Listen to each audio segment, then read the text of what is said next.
It's the radio guy, Dr. Mike Prince. Welcome back to another episode of The Journey.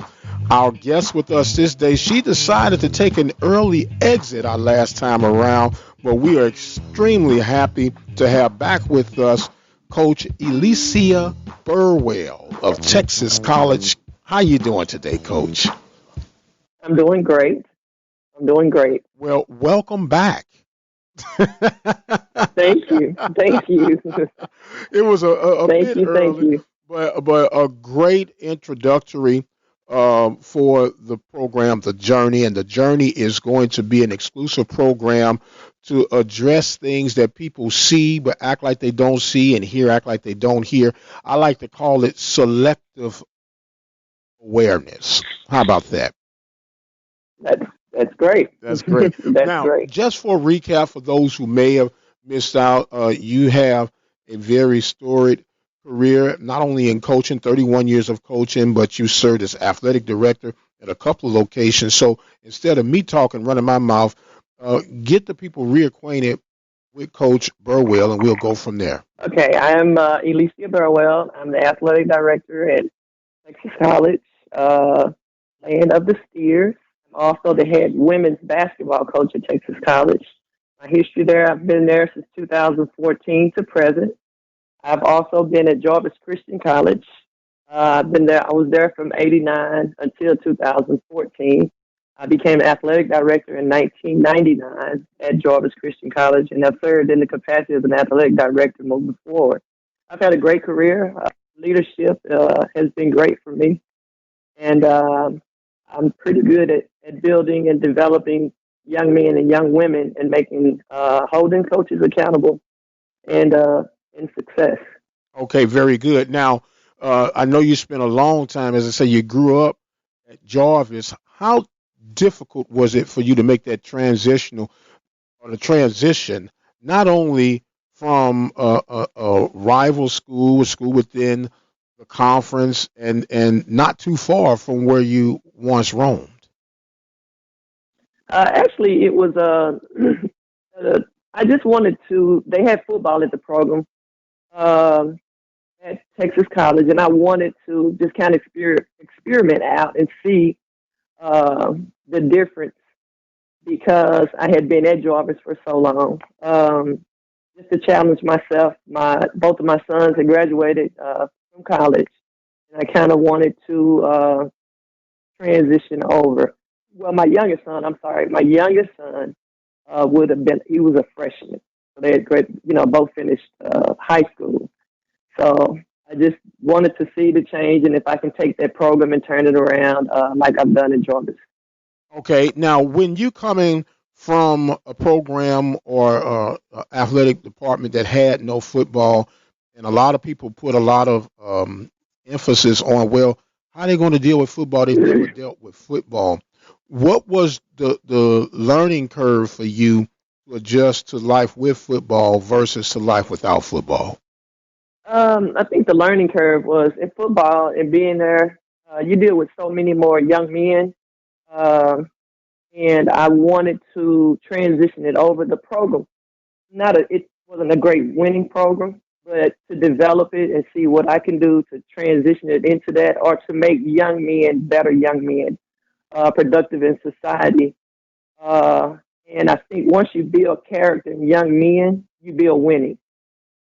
And so my thing was to come in and transition because academically is number one, athletically is number two, and I just felt that I could take it.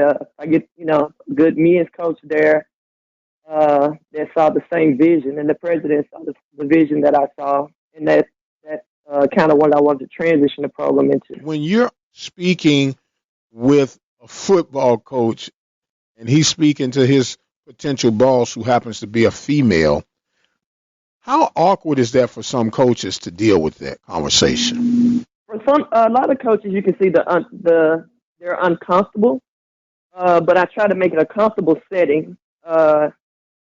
Whereas they talk to me. Is one thing's about winning losses, but what I do is look at grades, look at retention, look what I'm coming into. So I know what I'm building with. Is how is the retention in football? If you are getting new kids every year. I'm not retaining, not graduating a high percentage. So, in talking with them, an uncomfortable feeling as a woman, a lady supervisor. What I try to do is make the setting as comfortable as possible. And once you, I guess, with the experience, you can see it on the face or the body language as it somewhat tenses up or whatnot when you get into that situation. At any point, uh, do you feel like this would be too much of a barrier for an individual to work through, and then you kind of 86 them throughout the process in your mind? Of course, I mean I've been in this a long time, so you have some men that are not going to work for women leaders.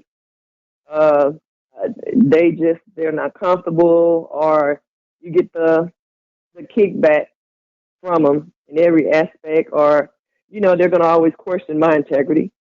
But it's not about that. At the end of the day, I tell them it's about accountability and their coaching, making young men and young women better. So it's not nothing that for me. You don't take it personal. If you're not able to do the job, then we need to get someone else in there that's willing to do the job under my leadership. Look, you can't get no simpler than that, right, Coach? No, no. If it's working, I'm not going to change Right. it. If it's not So broken, don't try to fix it. uh, We're speaking that's right now correct. with women's basketball coach and athletic director of the Texas College Steers. That's none other than Elissa Burwell. Now, Coach, before we get further, a lot of people, believe it or not, might not be familiar with Texas College. We know it's in Tyler Rose country. But if you don't mind, bring people up to speed of what Tyler's academia is known for and the sports that you offer at Tyler. I'm sorry, not Um, Tyler, Texas College. Forgive me. you're fine. Texas College is a liberal arts institution, CME. They are the oldest uh, college in Tyler, HBCU. Actually, we have 10 sports. Of course, you have men and women basketball, volleyball, football, men and women track and field, softball, baseball. And those are the sports that we offer. Okay. Um, you can go ahead. Okay. So with that being said, we know that football is as they say, the heavy load barrier on any athletic budget. Um, and I'm asking this because people need to realize that people complaining, but there's always somebody who would be in a more challenging situation to you. That's why you got to learn to work with what you got. Just for the record, Exactly. what is your total athletic budget for Texas College? Well, I'm gonna be honest with you. I can't give you a total athletic cost and budget for Texas College. Hmm. Of course, football itself carries the load of the budget, and I've been there, and I couldn't even quote the total load of the budget of what we have there. But you are correct. Football carries a big, heavy load in the budget. Okay. Uh, Now I know. so that's that. Mhm. Go No, ahead. no, no. Go. I know that Texas College, for the most part of their sports, are in the Red River Athletic Conference. But your football situation is a little bit unique because the Red River Athletic Conference does not offer football. What conference are you associated with in football? In football, we're in the Sooner Athletic Conference. So you're in there with Langston. Yes, sir. We are in with Langston. Okay, so you Yeah. and your girlfriend, sister Danita Rogers, y'all go at it at least once a year then. Yes, we do. We've been around for a long time. She and I have coached against each other, and we've had a long journey together. Okay, We okay. have. Now, Hmm. a lot of people also don't realize that on the NAIA level, you don't have the luxuries of simply coaching and coaching alone. You have to wear other hats, just like you're doing the athletic director's role, the the basketball coach's role? What are some of the other hidden roles that people might not even be aware of that you have to handle on a daily basis? You also, of course, you end up doing some of your teaching, the 1 hour teaching courses. Also, of course, recruiting and admissions. Uh, a lot of coaches and stuff are pulled that way. Uh, mentoring throughout the campus. Coaches have a lot of leadership, a lot of trust. Uh, so you're also kind of one of the ones that keep the activities, a part of the activities going throughout the campus. Okay, so a person has to really have to have a love for people and a love for their sport to coach on the NAIA level because it's bigger than the paycheck. It's in some cases it's even bigger than the results on the field because when you're cultivating and molding young minds, it's a lot more to go to it than the X's and the O's and the wins and losses. Is that right? It is a whole lot. It's a whole lot. Administratively wise, it is a whole lot. Okay, so would it have a tendency to have a slightly different analysis on retaining or parting ways with a coach? Uh, it does, but it also presents an opportunity of coaches who have been assistant coaches, maybe in the higher level, want to be head coaches. For instance, Division 1 assistants, and they just want the experience of being a head coach in some sports, and they'll come to the NAIA level uh, where it presents that opportunity. Sometimes you do, and if the institution works for you on a smaller institution and you enjoy working at an HBCU, uh, those doors are open. And sometimes, our coaches stay a long time. Okay. Uh, uh, my basketball coach, Texas College, he was a graduate of Texas College and went right into to coaching at Texas College. So he's been there for at least, I want to say, probably 12 years. And you see that transition over. And they have a love and passion for the institution. They stay around and want to be effective, especially when you're effective retention and retaining what you have. Okay. Okay. So it's a totally different atmosphere. We want to win, of course, but we want to win in building people. We're speaking right now Hmm. with Elissa Burwell, athletic director here, basketball coach of Texas College. Now, you missed out on some of the fun that we had with the group. So I got to ask you a couple of these questions that I asked your counterparts so it'll be a fair, balanced feel for everyone. They can't say that they Okay. let you off the hook, okay? So, Okay. with that being said, you being a woman of color, a woman of authority, a woman of power, how do you keep the balance between your role at Texas College and your role as a spouse? Um, it's totally separated. First of all, you have to have an understanding husband in the role of being an athletic director and a coach.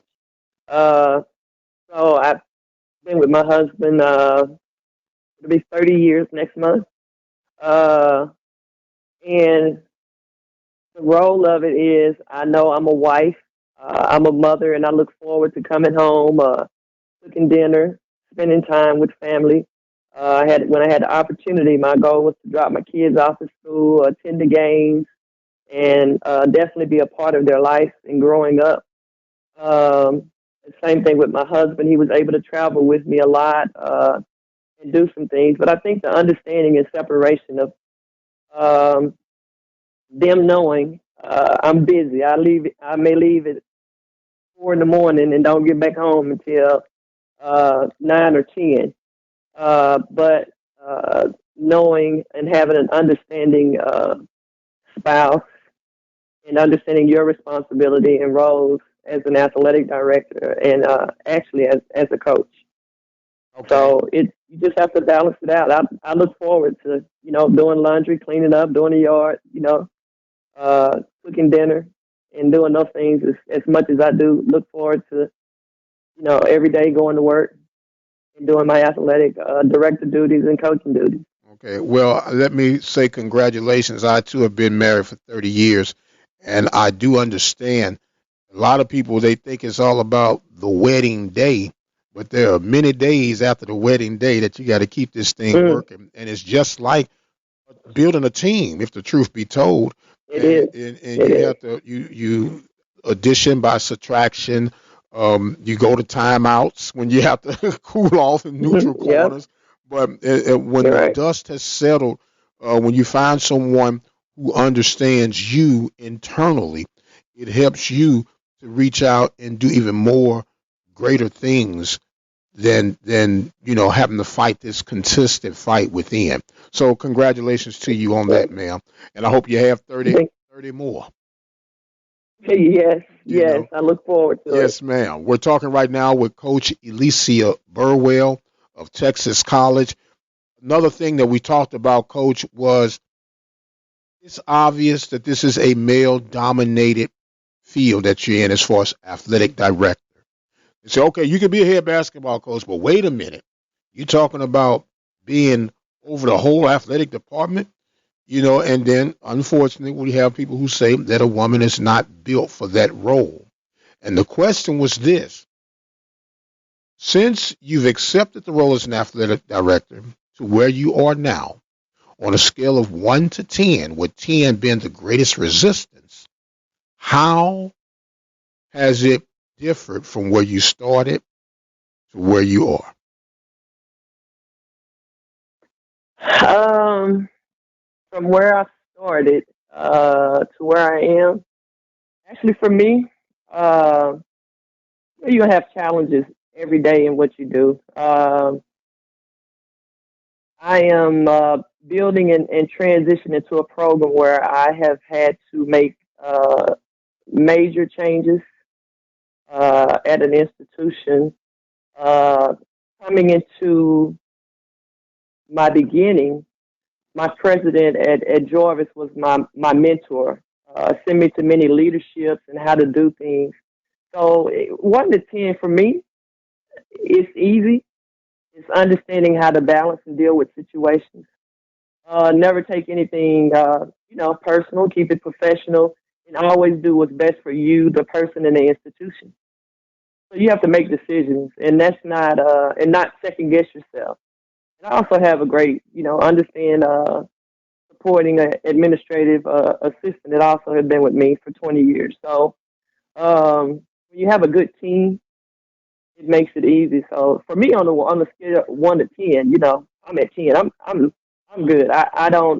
No, no, not the I'm going to 10, make you the best. not the 10 of being happy, the 10 of resistance from other AD counterparts on whether or not you were worthy to be in this spot. Oh, you know what? Yeah, worthy than being in this spot. I have a lot of.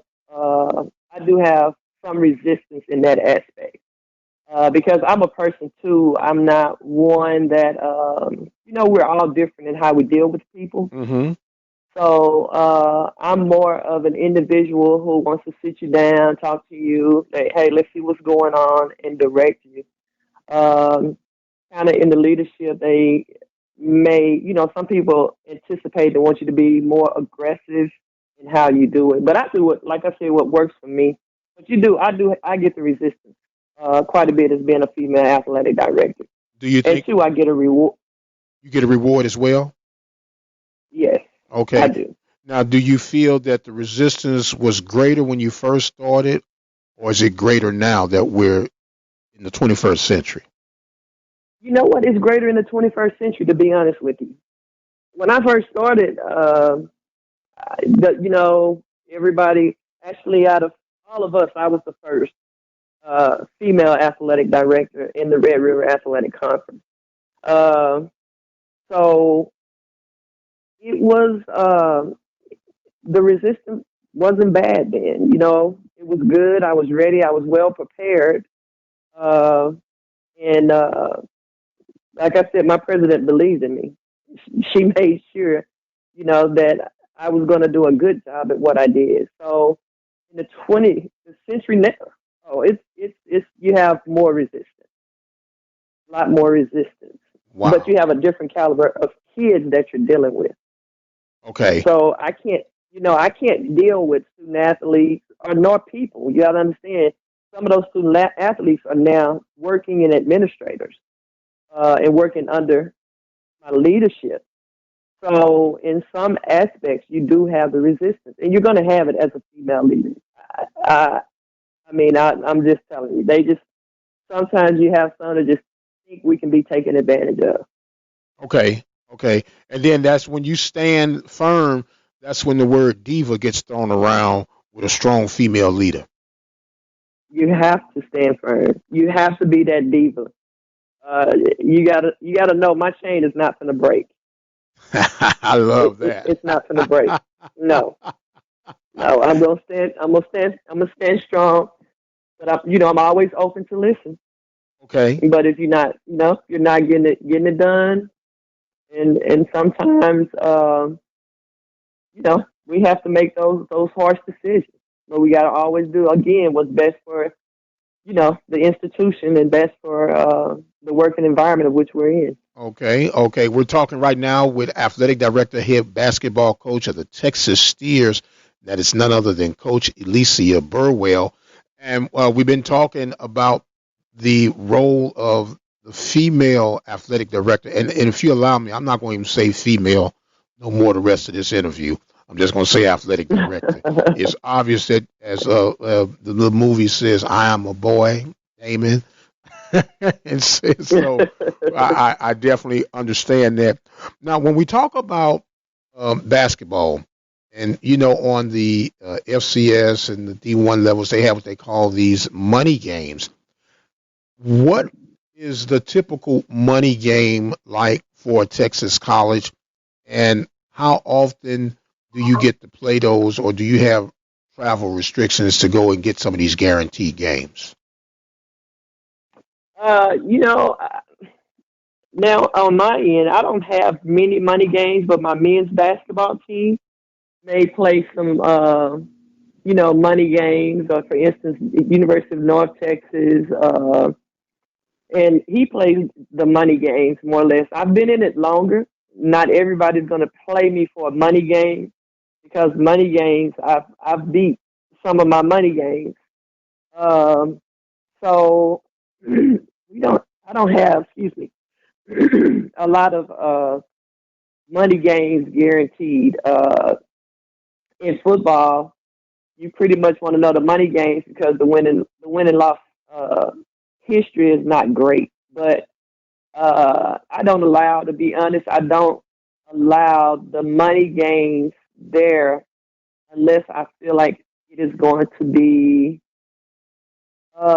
conducive for the students. It's sometimes hard to bring your students back up from a hard money game just for a money game. Mm-hmm.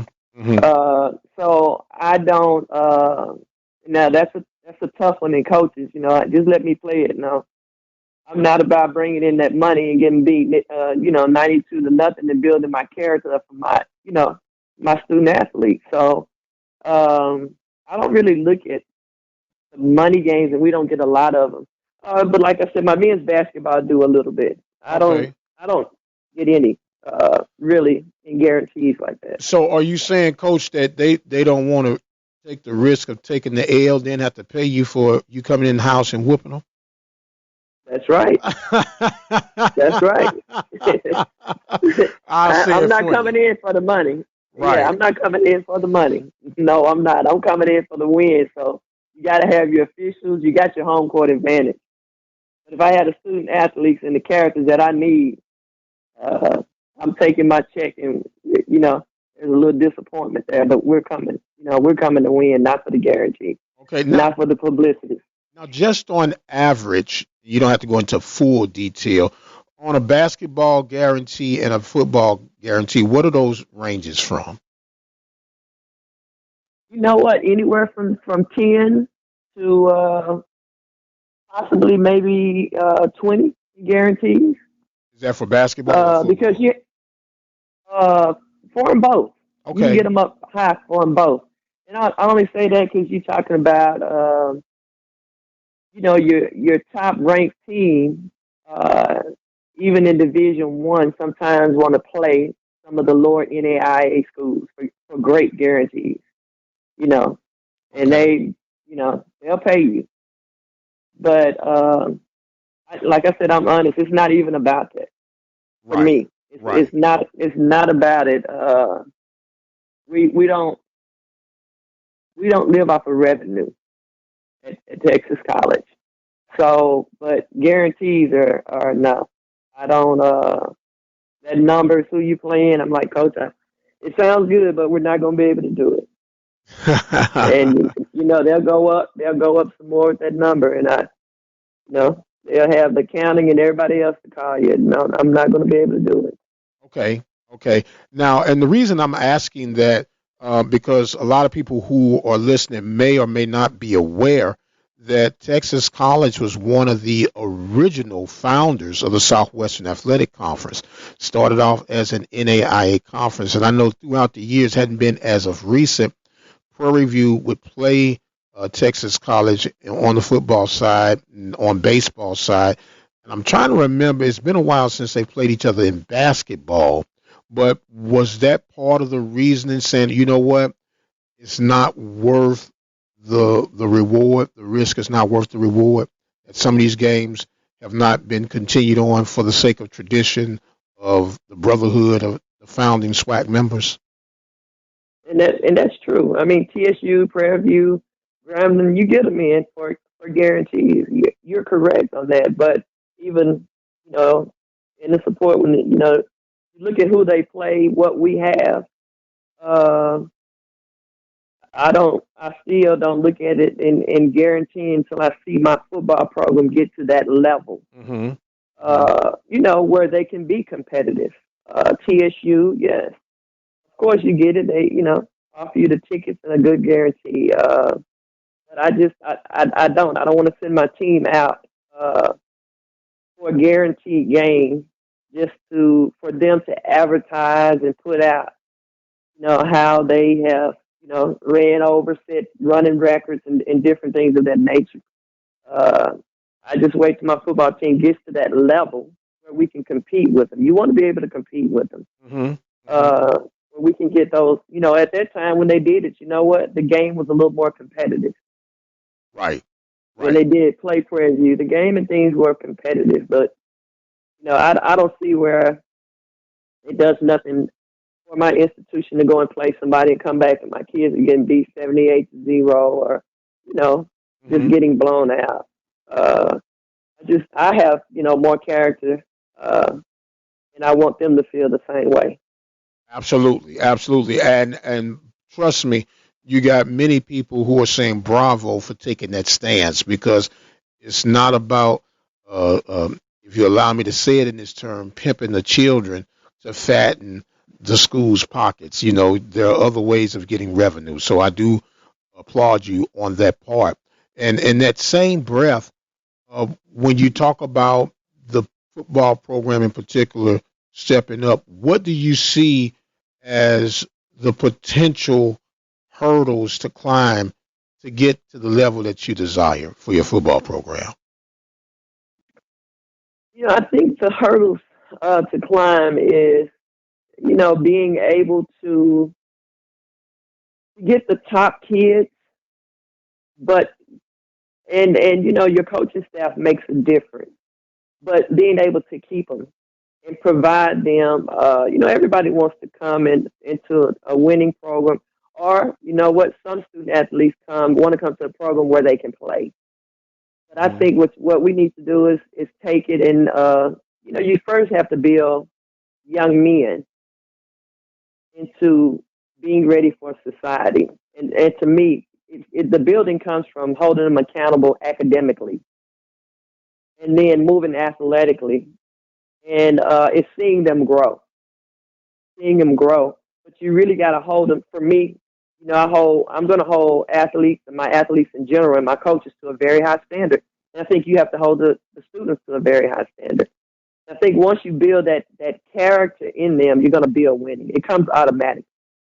If I can make you a better man and woman than you were when you arrived on my campus and you see growth in yourself, see yourself working harder and getting better on and off the court, then I know I'm going to build winning.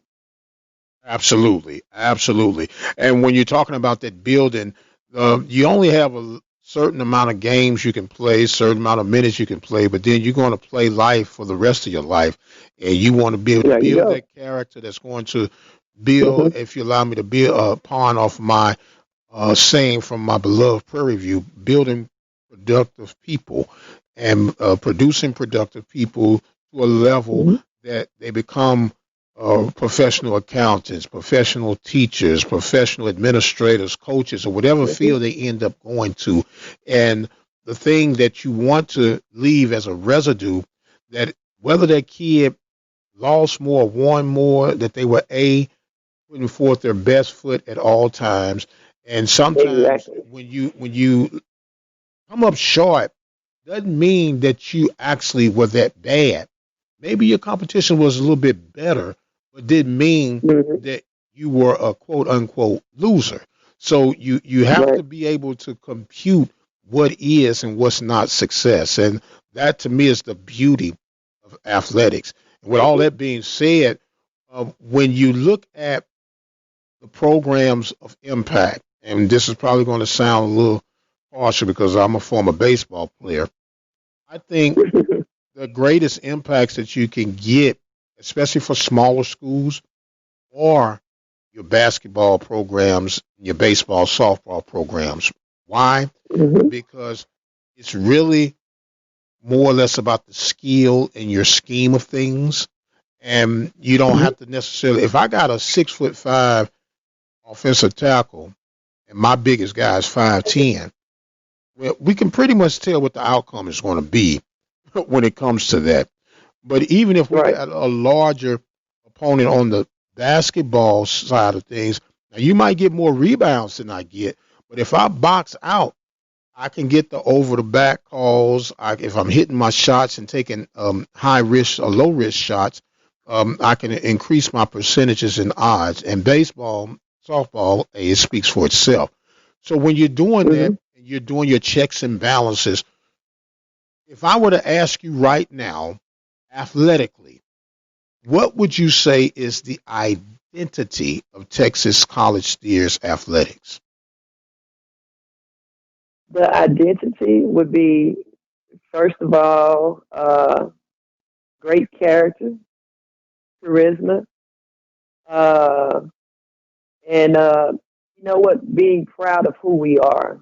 Uh, when we go and travel and we go and play different games, the reputation of who we are as men and women, the character that I carry, win or lose, they know that it's been a good game, but these are some good young men and women. I understand at the end of the day, I look at all of them and transition over. Some of the ones we compete against are some of the ones that work together. They become our lawyers, our doctors. Mm-hmm. Uh, so more than anything, I want to be always represented as an institution who we be a great character, integrity in who we are, perseverance. Uh, so that's what I'm about. Uh, I love it. That's my flowers bloom and show when I get them calling back. And they're my young men and women are coaches, athletic directors, lawyers, doctors. Uh, that's when I'm able to see you know things blossom and bloom at Texas College, There you and that's go. what we look for. That's what we represent There you go. more than anything. And you can't bend it. You got to be a winner for life, and That's that's right. what we're preparing them to be. That's right. And So I'm feeling that one, as I say, 1,000%. Being a survivor of the 0-88 drought at Prairie View A&M University, um, people don't realize that it takes more integrity, it takes more heart to show hmm up when you know the chances of you winning are remote, and and everybody Yep. is against you. Even if you do finally up and win a couple, they say they had your back, but they whispered and snickering behind your back. So There you go. it tells about a person's champion within to show up and Mm-hmm. continue to weather the storms. So trust me, you won't get no argument with me on that one. Now, I want to have a Yes. little fun with you, Coach. You got this 31 years of coaching experience. You're a woman of authority and power and leadership. I want you to share one tidbit about Elissa Burwell that many people don't know about. I tell you what, I'll share this information with you. First of all, I'm a native of Dallas, Texas, a graduate of Skyline High School. I am an All-American in track. I also left and went to Odessa Junior College, where we won regionals in basketball at Odessa, and I also ran track there. I left there and went to Southwestern Oklahoma, uh, won a national championship. My career, I can say for myself, has been very successful. I've been very blessed. I don't put and expect my career. I put and say, hey, I've or tell my athletes I've won this. I've been there. What I try to do is set it by example, and I've learned. I want them to accomplish the things that I've had, and it's been very fortunate that I attended school, and my parents. I've never had to pay a loan back. So I think sometimes some people they don't know much about me. I admire the other three young women that I am on this journey with because I've mentored them. We have situations and they've been able to come to me. For NAIA, I've been an athletic director of the year, and that's awesome for NAIA. You know, I'm about success. I don't believe in failure. So I can take something they bring to me that's bad and I can turn around and make it great. So failure is not an option. It's not. It's You, not an option in mine. No, and it's if you not. and Under no circumstances. I can turn nothing into something if you give me enough time. There you go. That sounds awesome, Coach. And I Yeah. really want to thank you for joining in with us on today's session of The Journey. She is Elissa Burwell of Texas College. I won't say long, I'm going to say seasoned in her journey of 31 years as a coach. Now, I'm going to give you an opportunity to speak on the greatness of Texas College, and you can give some final thoughts and comments, and the floor is now yours. The greatness of Texas College, you understand, it's Rose City. Errol Campbell has done a great job there. Texas College is built in around there.